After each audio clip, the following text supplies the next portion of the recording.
What's up, everyone? So it's interesting how the internet works, how you can follow this rabbit trail, this trail of breadcrumbs, and it can lead to these weird places. So basically, one of my viewers from my YouTube channel made a comment saying how she very much liked my videos and how all these topics were very intriguing. And so she leaves a comment just saying these are awesome. Um, and I check out her channel because apparently she's doing YouTube as well. She has a very small following, less than me, 300, 400 subscribers.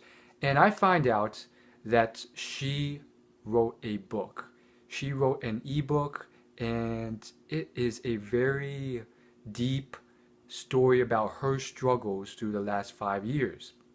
And long story short, she went from a six-figure job, $100,000 or something like that, to living homeless on a homeless shelter and dealing with a lot of emotional struggles that caused her to have a lot of casual sexual intercourse. So it was a very interesting, you know, story. Um, I haven't read the book. I haven't purchased it, but it's very interesting. I may be tempted to one day if I ever have the time. And it really just makes me think because, oftentimes, at least for me, I always tend to focus on people who have it better than me sometimes. And um, I think her message was that a lot of people, maybe not everyone, but a lot of people go through emotional struggles. And even those who you think are all fine and dandy, they have their own problems, maybe different problems than you, but they may have their own problems. And these are emotional problems that we have to deal with. And I remember someone who is very naturally good with women, slept with millions of, not millions, sorry, millions of women. Is that even physically possible? Slept. He basically was very good with women, and one thing he said is that if you ever meet a woman who is has had more than 100 sexual partners, oftentimes they have deep emotional issues themselves that they are using casual sex to remedy or use as a scapegoat or something else. And it really makes me think because I do think a lot of us are more unlucky than others. And again, especially nowadays, going through all these self-development books, um, I know for sure you can't play the victim card, and you have to work through them, figure them out. Um, Even for this man who is successful with women, slept with a bunch, he had his own emotional problems that he was partially using um, maybe casual sex to fix. And so I do think all of us may have problems, and um, I do think one thing that was brought to the forefront first off is that just because you didn't go through one big traumatic event doesn't mean you don't have your own issues to deal with. Um, and it could be a bunch of small things throughout your childhood that added together. And that led me on this whole whirlwind journey of just looking back at my past and piecing things together, figuring things out. And I'm still going through that process. And more so than that, I think more importantly, it's a lesson on just how people have different problems. And what this illustrates is how females have problems, but they may not be the same problems as males do. So what this means is that for males, a lot of the time, their problem is the lack of being able to find women that are willing to date them or whatever else they want with them. Whereas the women, their problem is not oftentimes getting sex. Their problem may be in finding someone who wants to stay for the long term. Their problem may be other issues with life. I mean, uh, I mean, life is so. Uh, I mean, I don't want to say complicated, but there's so many things that you can have issues with. Financial issues, you can have issues with your family, you could have issues with your friends and so forth. And um, what I'm starting to learn is that you have more control than you think in a lot of these areas, and you can self educate yourself and learn from it. So for me, finance problems, all those things can be helped if you start reading the right books, surrounding yourself with the right people, you're choosing who you let into your life properly, and so forth. For me, it's more so been other issues. Um, and so again, we all have different problems, different emotional struggles that we're going through, and different pains. And I've learned that there are people who have been much worse off than me who have succeeded. Now, again, you know, it wasn't easy, but they were able to do it. They went through a lot more traumatic experiences in their life. They went through many more problems in terms of family, in terms of lack of family, really. I recently heard the story of this man. Um, I forgot his name, but I heard his story through this interview in this success podcast I was listening to it. And long story short, this man lost both of his parents. His first parent died, the other abandoned him at the age of 6. He went through foster home to foster home, and he had all sorts of abuse thrown at him, physical, mental, um, you name it. And he was told by all these people, counselors and so forth, that uh, he wasn't going to make it, he wasn't going to amount to anything and so forth. And it was just an inspiring story. Apparently, he attempted to kill himself 16 times throughout his life. I don't know how he survived those. I guess the hospital saved him or whatever. But eventually, he made it through, and he discovered he had a huge knack for being an entrepreneur. And he made more money than many people make in their lifetimes. And now he has taken on this whole project called, I think, the Human Project, which is geared towards helping people going through the struggles that he went through and uplifting individuals. Very inspiring story, honestly, and it's very interesting.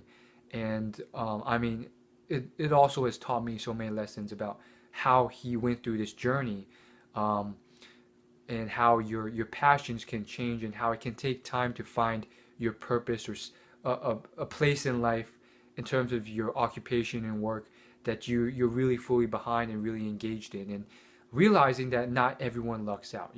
For me, again, I naturally tend to focus on those who have it all good, but I have to realize that for the rest of us, it's not that easy. And for him, he very naturally fell into this entrepreneur journey and started many businesses, but it came to a point where he was just not fulfilled at it anymore.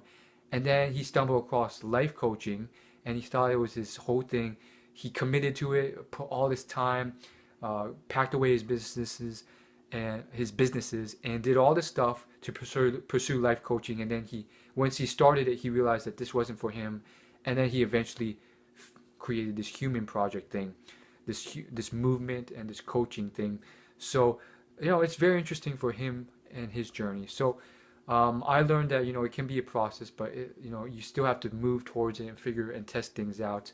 On the same time, it shows how your life can get better and so forth, if you hold on, and don't let discouraging words from others keep you down. And a lot of that is very helpful for me, especially given certain situations in my life that were and are very tough.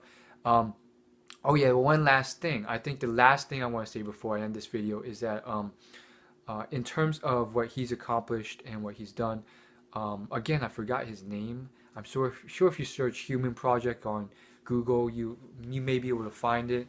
Maybe Human Project nonprofit, or Human Project charity, or movement.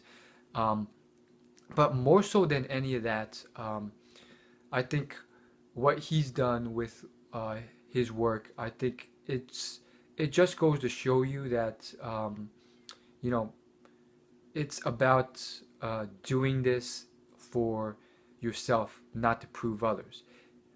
Basically, at the end of this interview, um, he was asked if you had 30 seconds left to live, 30 seconds left to live, what would be your speech to the world? And what he said was he would give a speech to his younger self. And in that speech, his message, to sum it up, was that, hey, I know you're going through all sorts of struggles, but you make it through and you get all this stuff: a beautiful wife, beautiful children, beautiful job, security, um, uh, everything you could want. And I know how tough it is and difficult it is for you to even consider that a possibility right now. But I know that you have this drive and determination to prove everyone else wrong, and that's what's fueling you. But stop, don't do that. But the only advice I'm going to give you is um, not something on things you shouldn't do or things to avoid or what you should invest in or how you should spend your money or time. The only advice I'm going to give you is that do this to prove yourself right, not to prove others wrong. And I think the purpose of his message in saying that was that, um, you know, and this, it rings bells for me because again, I definitely think in certain times in my life that that was one of the driving things. I wanted to prove others wrong a tiny bit, not as much as him, but I think the purpose of that was rather than a resentful or basically a resentful type mindset or motivation for your drive towards success, maybe a much more healthier and fruitful mindset may just be, I'm going to prove myself right.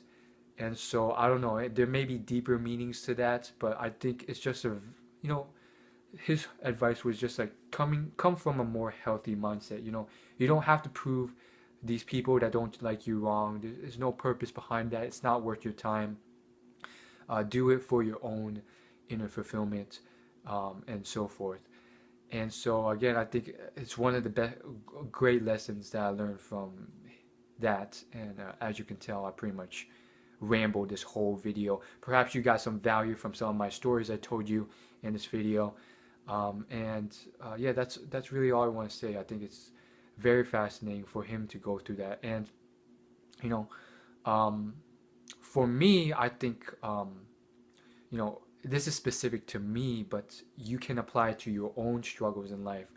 Um, I do think there were times in my life um, where if you were to tell me, okay, don't worry, one day when you are 40 years old, you will have everything together. You'll be successful, you'll have this, you'll have a beautiful wife, you'll have children, you'll have this and that. I'm pretty sure I would have just been like, you know, that's just so far-fetched for me. I don't know if that can happen. Will I even be happy at that point? Um, the biggest thing for me would probably be the wife, or not even a wife. Just like uh, right now, I'm not even looking for a wife. I'm not really that concerned about a wife, but I was and was concerned about dating and women and success with women and finding a like some decent women, and I still had hope that maybe one day I could get quality women on the inside and out. And so um, I do think, for me, there are times where if you were to tell me, okay, when you're 40 years old, you'll be very successful with women, um, and, high quality women on the inside and outside, they will like you for how you are. And not even for the superficial reasons. They'll like you for how you are. Um, Money aside, status and fame aside, they'll like you for who you are.